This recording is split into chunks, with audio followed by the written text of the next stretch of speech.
प्यारा वारो अज असां लफ़्ज़ के जोड़ण ऐं टोड़ण सिखंदासीं।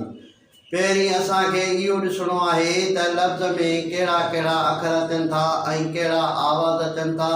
उन्हनि खे हिजे करे पढ़ण खां बाद में वरी उनखे रवां पढ़णो आहे।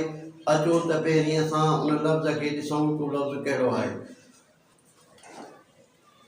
लफ़्ज़ आहे बतलजण, माना मटिजण। उन में पहिरीं असांखे ॾिसणो आहे त उन में अखर कहिड़ा कहिड़ा था अचनि। बे आ, ते आ, लाम आ, जेम आ, हाणे आ। इहे अखर आहिनि। हाणे हिननि खे वरी आवाज़नि में मटिणो आहे। आवाज़नि में कीअं मटिबो आहे? आवाज़नि में मटिजण जा माना एराब ईंदी आहे, जंहिंखे ज़ेर ज़बर पेशमंद वाव माना हिनखे एराब चइबो आहे। हिनखे आवाज़ खे ज़बर है, हिनखे ज़ेर है, हिनखे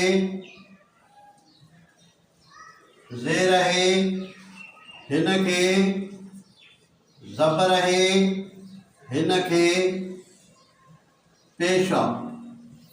हाणे अचो त असां हिननि खे आवाज़नि जी सूरत में पढ़ूं।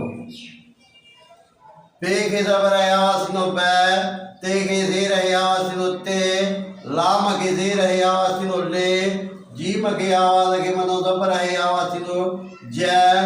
हाणे खे पोयों पेश आवाज़ थींदो हण।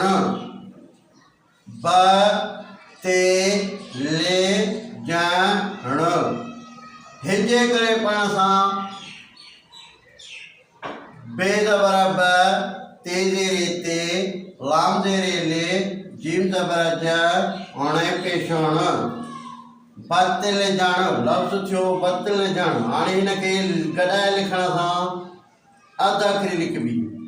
बे खे ज़बर ईंदी, ते खे ज़ेर ईंदी, लाम खे मथां छिके सिट ते पोयां जीम ॾेई ऐं ले लिखबसि। बतलजण लफ़्ज़ ठहियो बतलजण। जुमिले में कमु आणणु। असांखे हर ॻाल्हि में बतलजण न घुरिजे। इहो हो अॼु जो वीडियो। हिन वीडियो खे लाइक कंदा, शेयर कंदा, फॉलो कंदा। यूट्यूब ते सिंधी एजुकेशन 92 खे फॉलो कंदा।